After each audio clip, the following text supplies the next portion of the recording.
आज हम इस वीडियो में पढ़ेंगे वेरिएबल के बारे में। जब भी आप कोई कोडिंग लिखते हैं, चाहे वो आप मैक्रो में लिख रहे हैं या फिर आप पीएचपी में लिख रहे हैं या जावा में लिख रहे हैं, तो उसके अंदर वेरिएबल बहुत इंपॉर्टेंट टॉपिक है। क्योंकि वेरिएबल एक ऐसी चीज़ है जिसके थ्रू अपने कोड को बहुत अच्छा बना सकते हो, बहुत ईजी बना सकते हो, बहुत आसान बना सकते हो, जिससे आपका कोड पढ़ने में ईजी हो जाएगा।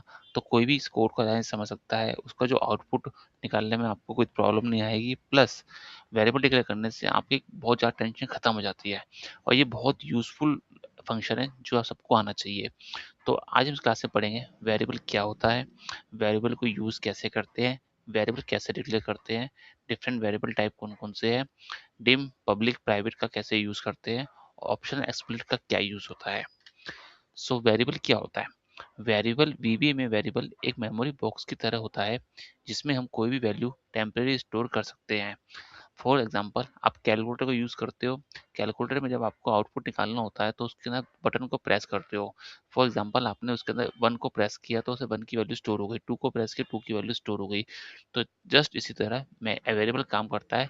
बटन को प्रेस करने पर उसकी वैल्यू उसके अंदर स्टोर हो जाती है और जब हम उसका आउटपुट निकालते हैं तो उसकी कैलकुलेशन करके उसका आउटपुट हमें शो करता है। अगर हम इसकी डेफिनेशन की बात करें तो a variable is a name stored location in computer memory which hold data that can change while the program run। So basically ये क्या करता है, वेरिएबल एक वैल्यू को स्टोर कर लेता है कंप्यूटर की मेमोरी के अंदर, और जब अपने कोड को हम एग्जीक्यूट करते हैं तो हम उसका उसमें जो वैल्यू स्टोर कर रखी है उसको हमें शो करता है। Why do we use variable? हम वेरिएबल को यूज़ क्यों करते हैं? जैसा मैंने आपको पहले बताया, टेम्परेरी डाटा स्टोर करने के लिए। ये एक मेमोरी में टेम्परेरी डाटा स्टोर करता है जिसका बाद में कोई यूज़ नहीं होता और उसमें आउटपुट निकाल के आपको दे देता है कोड को रीडेबल बनाने बनाने के लिए। इससे क्या होता है, आपका कोड बहुत छोटा हो जाता है और कोड आसानी से समझ में आ जाता है सामने वाले को कि आपने कोड क्या लिखा हुआ है। कैलकुलेशन परफॉर्म करने के लिए, मान लो आप कोई कैलकुलेशन कर रहे हो जिसके अंदर आप यूजर से इनपुट ले रहे हो या फिर किसी हाल से वैल्यू लेके आ रहे हो, तो उसके अंदर वेरिएबल बहुत यूजफुल यूजफुल टूल है जो आपकी काफ़ी मदद करता है। मान लो, और अगला है आपका लूप कंडीशन और मैक्रो को डायनेमिक बनाने के लिए। यदि आप कोई मैक्रो के अंदर कोई टूल लिख रहे हो या सॉरी कोडिंग कर रहे हो और आपको कोई डायनेमिक बनाना है, तो उसके अंदर वेरिएबल बहुत अच्छा इंपॉर्टेंट रोल निभाता है स्पीड इंप्रूव करने के लिए। बेसिकली वेरिएबल आप डिक्लेयर करते हो तो आपकी इससे स्पीड में बहुत फर्क पड़ता है, क्योंकि सपोज करो आपको किसी वैल्यू को स्टोर करनी है, आपने 10 वैल्यू डाल ली, उसे 10 बार लाइन लिख रहे हो, अगर आपने उसको यूज ना करके वेरिएबल को यूज करा और एक ही लाइन से आपका काम होगा, तो आप सोचिए आपने कितनी परसेंट मेमोरी बचा, 90% मेमोरी यहाँ बचा रहे हो। ये रूल मैक्रो पे अप्लाई नहीं होता, ये रूल सारी कोडिंग के ऊपर अप्लाई होता है, चाहे वो जावा हो चाहे पाइथन हो। जितना छोटा कोड होगा उतना ही आपका कोड फास्ट चलेगा। अब हम देखेंगे वेरिएबल को कैसे डिक्लेयर करते हैं, इसका सिंटैक्स क्या है। तो बेसिकली तो वेरिएबल का सिंटैक्स जो होता है 4 वर्ड से मिलकर बना होता है। डिम, वेरिएबल का नाम जो आप डिक्लेयर कर रहे हैं, और डाटा टाइप। सो डिम डिम हो गया है, जब किसी मैक्रो के अंदर लिखते हैं तो उसकी डायमेंशन को डिक्लेयर करता है। Dim and dimension. Variable name, variable name वो होता है जो वेरिएबल नेम आप देना चाहेंगे, जैसे ना मैंने A B C X Y जो नाम आपको दिया है। लेकिन वेरिएबल नाम देने से ध्यान रखना है, इसमें कुछ नेमिंग कन्वेंशन रूल होता है, वो अभी आगे पढ़ेंगे अभी हम। डाटा टाइप, जिस वेरिएबल की वैल्यू स्टोर कर रहे हो तो उसका कुछ डाटा टाइप होता है। सपोज करो आप एक्सेल में वर्क कर रहे हो और एक्सेल के अंदर आपने किसी सेल में कोई वैल्यू डाली, जैसे 1 2 3 या एबीसी, तो एक्सेल तो उस वैल्यू स्टोर कर लेता है। लेकिन मैक्रो या किसी कोडिंग के अंदर हमें बताना पड़ता है किस टाइप का डाटा है। सपोज करो आपने वेरिएबल के अंदर वैल्यू स्टोर कर दी 1 2 3, तो मैक्रो आपको उस वेरिएबल नाम को शो बताना पड़ेगा कि ये किस टाइप का आपका डाटा है, इंटीजर है, बुलियन है, लॉन्ग है। तो पहले से डाटा टाइप को बताना पड़ेगा, अदरवाइज आपको एरर शो करेगा। नीचे मैंने एग्जांपल दे रखे हैं, जैसे डिम आई इंटीजर, इसके अंदर मैं नंबर को स्टोर कर रहा हूँ। Dim name as string, string value को स्टोर कर रहा हूँ। डिम सैलरी एज डबल, यहाँ पे मैं सैलरी का अमाउंट स्टोर कर रहा हूँ जो दो डबल में हो सकती है, लाइक पॉइंट के बाद जिसकी वैल्यू आती है उसको हम कहते हैं, जैसे 120.20, 120.25। और अगर कोई वैल्यू नहीं आती तो उसका आउटपुट जो होगा 120.00 इस तरह शो करेगा। Dim join date as date, यहाँ पे डायरेक्ट डेट टाइप के फॉर्मेट को स्टोर करेगा। यहाँ मैंने कुछ वेरिएबल के टाइप दे रखी हैं, जैसे integer, long, double, string, boolean, date, variant. So जब भी आप डिक्लेयर करते हैं तो बेसिकली एक कॉमन वेरिएबल के टाइप्स है जो हम यूज़ करते हैं। इनमें से सबसे लास्ट में मैंने जो वेरिएबल का टाइप दे रखा है ये बहुत इंपॉर्टेंट है। अगर मानो आपको समझ नहीं आ रहा कि वेरिएबल किस टाइप का है, तो आप तो वेरिएंट डिक्लेयर कर सकते हैं। पर मैं आपको रेफर करूंगा कि आपको पहले से पता होना चाहिए आप किस टाइप का डाटा को डिक्लेयर कर रहे हैं। नेक्स्ट आता है ऑप्शन एक्सप्लिट। ऑप्शन एक्सप्लिट क्यों यूज़ करते हैं? ऑप्शन एक्सप्लिट जब भी आप यूज़ करते हैं तो इससे आपका जो आप वेरिएबल डिक्लेयर कर रहे हो वो आपका सिक्योर हो जाता है। तो इससे क्या होगा, आपका वो सेफ हो जाएगा एकदम। जब भी आपको वेरिएबल नेम में मिस्टेक करोगे या कुछ करोगे तो ये आपको पहले से अलर्ट कर देगा कि आपका वेरिएबल नेम गलत है या कुछ टाइप का एरर आएगा, तो आप चलिए अब प्रैक्टिकल करके देखते हैं हम वेरिएबल को किस तरह काम में लेते हैं। तो सबसे पहले मैंने अपनी एक्सेल की शीट को ओपन करा है। इसमें मैं गया डेवलपर के अंदर, डेवलपर के विजुअल बेसिक के अंदर। इससे मेरी मॉड्यूल की विंडो ओपन हो गई है और अब मॉड्यूल का मुझे ऐड करना है तो मैं पे इंसर्ट पे जाऊंगा, मॉड्यूल पे क्लिक करूंगा, मेरी मॉड्यूल की विंडो ऐड हो जाएगी। तो आप ये देखेंगे सबसे ऊपर ऑप्शन एक्सप्लेन लिखा रहा है, क्योंकि मैंने बाय डिफॉल्ट सेटिंग कर रखी है। जब भी मैं एक्सेल की मॉड्यूल को ओपन करूंगा तो वो ऑप्शन पे लिखा आएगा। आप चाहे तो इसको हटा भी सकते हैं मैनुअली, या फिर इसको बाय डिफॉल्ट ऐड भी कर सकते हैं। तो बेसिकली इसके अंदर हम इसको यूज करने वाले हैं, तो इसलिए मैंने इसको यहाँ पर लिख रखा है। तो अब सबसे पहले कभी भी हम कोई भी मैक्रो कोड लिखते हैं तो हमें उसका नाम देना पड़ता है। तो सबसे पहले इसका नाम मैं दे रहा हूँ सब, नेम लिखता हूँ, मान लो फॉर एग्जाम्पल मैंने इसका नाम दे दिया VAR1 under bracket open bracket close enter. अब इसके अंदर मैं कोड लिखूंगा। तो सबसे पहले जाते हैं, अगर हम वेरिएबल डिक्लेयर नहीं करते तो क्या होता है, और फिर अगर वेरिएबल डिक्लेयर करेंगे तो उससे क्या होगा। सपोज करो मुझे कोई नाम लिखना है कि, या फिर किसी सेल की वैल्यू वैल्यू इनपुट करवानी है। सपोज ये एक्सेल शीट है, मुझे इसके अंदर कोई वैल्यू इनपुट करवानी है। अभी देखिए ब्लैंक आ रहा है, मुझे इसमें कोई वैल्यू डालनी है। तो अगर मैं बिना वेरिएबल डिक्लेयर करवाए लिखूंगा तो कैसे लिखूंगा, मैं ये लिखूंगा रेंज सेल की value like A1 dot value equal to testing.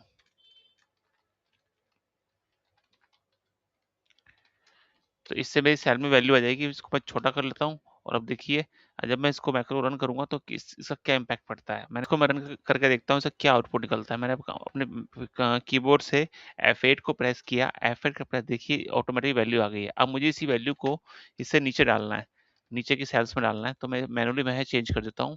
A1 की जगह कर दिया मैंने B1, सॉरी A1 की जगह में कर दिया A2, इसको मैंने कर दिया A3। मैनुअल डाल रहा हूँ इस वैल्यू को। अब दोबारा इसको रन करता हूँ, इस वैल्यू को मैं यहाँ से हटा देता हूँ। मैंने यहाँ पे डिलीट कर दिया। अब मुझे इस वैल्यू को डालने के लिए दोबारा मैं इसको रन करूंगा, प्रेस करूंगा अपने कीबोर्ड से F8। देखिए ये रन करके ये बार बार इसको डाल रहा है। लेकिन सपोज करो अभी तो मैंने 3 सेल है, अगर इसकी 3 की जगह 10 सेल होते हैं, 20 सेल होते और उसमें वैल्यू डालना होता तो आप डाल सकते हो। लेकिन अगर उसके वैल्यू को चेंज करना पड़ जाए, लेट्स एग्जांपल अभी मैं इसे टेस्ट डाल रहा हूँ, मुझे फ्यूचर में इसकी वैल्यू टेस्टिंग ना करके मुझे XYZ करनी है, तो क्या मैं इसको मैनुअली चेंज करूंगा XYZ मैनुअली? हाँ कर सकता हूँ, लेकिन ये बहुत टाइम लेगा करने के लिए, इस तरह करने के लिए। तो इसका सबसे बेस्ट वे है, आप इस वेरिएबल डिक्लेयर कर दीजिए। तो वेरिएबल आप कैसे डिक्लेयर करेंगे आइए देखते हैं। तो यहाँ पे जाएंगे, सबसे ऊपर आप लिखेंगे डिम, यहाँ पे लिख दीजिए वेरिएबल का नाम जो भी देना चाहते हैं। नेम की आप ध्यान रखें, नेमिंग कन्वेंशन आपको बेस्ट होनी चाहिए। जैसे आपको पहले बताया था वीडियो के अंदर, नेमिंग कन्वेंशन में आपका स्पेशल कैरेक्टर यूज ना हो, डबल वर्ड ना हो, प्लस अल्फाबेट से स्टार्ट हो। मैंने यहाँ इसका नाम लिख दिया VAR, लाइक कुछ भी लिख सकते हैं यहाँ पे, मैंने टेस्ट एज इंटीजर या फिर स्ट्रिंग लिखूंगा, क्योंकि मैं स्ट्रिंग स्टोर कर रहा हूँ। और मैं टेस्ट के अंदर एक वैल्यू स्टोर कर देता हूँ जिसका नाम है स्ट्रिंग। ये देखिए, सॉरी, टेस्ट की वैल्यू स्टोर कर दी मैंने XYZ।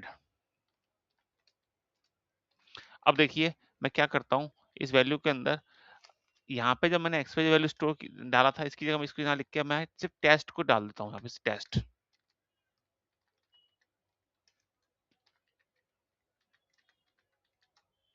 ठीक है। अब मैं इस मैक्रो रन करता हूँ तो देखिए क्या होता है। मैक्रो रन करते ही साकी सारी वैल्यू चेंज हो गई। अब इससे क्या होगा, फ्यूचर में अगर मुझे कोई वैल्यू चेंज करनी पड़ेगी तो मुझे सब सेल पे जाके वैल्यू चेंज नहीं करनी पड़ेगी, मैं सिर्फ यहाँ पे चेंज करूंगा। लाइक मैंने लिख दिया यहाँ पे चिराग कोडर, तो बस यहाँ पे वैल्यू चेंज करी ऑटोमेटिकली। अब मैं रन मैक्रो करूंगा, सारी वैल्यू ऑटोमेटिक चेंज हो जाएगी। तो सबसे बड़ा फायदा आपने देख लिया किस तरह इसका बेनिफिट हो रहा है। अब हम देखते हैं इसको लूप की तरह से क्या बेनिफिट है। अब मैं दोबारा एक इंसर्ट करता हूँ एक मॉड्यूल, और लूप की तरह इसको यूज करके दिखाता हूँ मैं आपको। अगर मैंने सपोज को लूप की तरह मैं यूज कर रहा हूँ, मैंने डिम लिखा, आई एज लॉन्ग, मैंने आई डिक्लेयर कर दिया, एक लॉन्ग, लॉन्ग मैंने इंटीजर, एक मैंने एक और ले रहा हूँ डिम एक्स एज लॉन्ग। ठीक है, ये भी एक इंटीजर डिक्लेयर कर दिया। अब मैं कह रहा हूँ कि मुझे सेल के अंदर एक वैल्यू प्रिंट करवानी है A1 से लेके A15 16 कितनी सेल के अंदर। तो बेसिकली आप नॉर्मल लिखोगे तो आप इसमें कैसे लिखोगे, रेंज, रेंज लिखोगे या सेल का यूज करोगे आप, A1 डॉट वैल्यू, जो भी वैल्यू डालना चाहते हैं यहाँ पे डाल दीजिए। ठीक है, या फिर आपको वैल्यू डिक्लेयर कर रखी है, मैंने यहाँ वैल्यू डिक्लेयर कर रखी है डिम, जो मैं पहले वाले ले लेता हूँ, test equal test as as string. ठीक है, लेकिन अब इसको वैल्यू को स्टोर करना है कि वैल्यू के अंदर, एक तरीका तो ये है कि आप मैनुअली इसको वैल्यू को लेंगे, फिर कॉपी करेंगे, फिर इसके अंदर आप वैल्यू को डालेंगे, फिर बी, फिर A1 है, फिर A2 है, A3, तो ऐसे तो बहुत टाइम लग जाएगा। तो इसके लिए हम वेरिएबल का यूज़ कर रहे हैं। तो इसके लिए हम क्या करेंगे, हम एक लूप रन करेंगे जिसके अंदर फॉर लूप हो रहा है हमारा, फॉर x इक्वल टू, हम 20 टाइम्स को रन कर रहे हैं इस लूप को, और यहाँ पे लिख देंगे नेक्स्ट। अभी आप लूप को लेकर कंफ्यूजन हो रहे हो तो टेंशन ना लें, आने वाली वीडियो में लूप के बारे में पढ़ेंगे, जिससे आपको समझना बहुत आसान हो जाएगा। अब मैंने इस वैल्यू, अभी तो हम इस कमांड को यूज कर रहे हैं बिना बिना वेरिएबल डिक्लेयर करे। अगर उसको वेरिएबल डिक्लेयर करेंगे तो हम उसको कैसे करेंगे, ये देखिए। अब यहाँ पे मैं लिख दूंगा रेंज, कौन सा मेरा सेल है, लाइक मेरा सेल की वैल्यू मेरी कौन सी है, ए, सॉरी यहाँ पे एरर आ रहा है, एरर ए, एंड यहाँ पे लिख दूंगा एक्स डॉट वैल्यू, क्या लेके आए यहाँ पे, किस वैल्यू को लेके आए, लाइक मैंने कह रहा हूँ यहाँ पे टेस्ट की वैल्यू को यहाँ लेके आया, और टेस्ट की वैल्यू को मैंने डिक्लेयर यहाँ पे करानी है, तो मैंने टेस्ट यहाँ लिख दिया, और यहाँ पे लिख दिया मैंने इसकी वैल्यू का नाम टेस्टिंग या वेलकम। अब एक एक सेल की जाने बजाय ये फटाफट रन करेगा और अपने आप ही जाके वैल्यू को रन कर देगा। ये देखिए यहाँ पे मैं रन किया, अपने आप ही, सॉरी मैंने यहाँ पे ये स्ट्रिंग एरर दे रहा है मेरे को ये, क्योंकि मैंने यहाँ पे इसको डिक्लेयर नहीं किया सही तरह से। यहाँ पे welcome run inside well, okay, तो यहाँ पे इसलिए आ रहा है क्योंकि मैंने गलत डिक्लेयर कर दिया, dim test equal to welcome. इसको रन करूंगा मैं, रन करूंगा, इनवैलिड आउटसाइड प्रोसीजर यार, ओ क्योंकि मैंने यहाँ पे वेरिएबल का नाम तो मैंने, सॉरी जो मैक्रो लिख रहा हूँ मैं उसका नाम तो मैंने डिक्लेयर करा ही नहीं, तो सब मैंने टूल वन यहाँ पे नाम लिख दिया मैंने मैक्रो का। इस अपने कोड को उठाऊंगा मैं, एक्स किया, कॉपी किया, सारे कोड को मैंने इसके अंदर डाल दिया। अब मैं इसको रन करूंगा, अब मैंने इस कोड को रन किया, ये देखिए वेलकम मेरा कितनी बार लिखा आ गया है। अगर इसी कोड को अगर आप मैनुअली रन करते हैं वन बाय वन, या फिर मैनुअली टाइप करते हैं तो कितना टाइम लगता है A1 A2 का। अब मैं चाहूँ तो फिर कितनी भी रेंज को चेंज कर सकता हूँ। मान लो मुझे ये वैल्यू 10 उसमें चाहिए, तो सिर्फ मैं रन करूंगा तो 10 कॉलम मेरी वैल्यू अपना आप आ जाएगी। अब मुझे मान लो 100 में चाहिए, मैं रन करूंगा तो मेरी वैल्यू 100 में आ जाएगी, ये देखिए 1 सेकंड के अंदर 100। अब मुझे मान लो इस वैल्यू को डिलीट करना हो तो मैं डिलीट भी कर सकता हूँ मैक्रो के थ्रू ही। मैंने इसकी वैल्यू यहाँ से हटा के, इसकी ये वाला कोड था मैंने इसको यहाँ से कोड कर दिया ताकि ये डिसेबल हो जाए, और यहाँ पे वैल्यू मैंने इसकी कर दी ब्लैंक। अब देखिए मैं इसको रन करूंगा, सारी वैल्यू यहाँ पे ब्लैंक हो गई। देखिए किस तरह आपने वेरिएबल को यूज करके अपने कोड को इतना इजी बना लिया, रीडेबल बना लिया, और अपने कोड को फास्ट कर लिया, और आउटपुट कितनी जल्दी निकल रहा है आपने ये भी सीखा।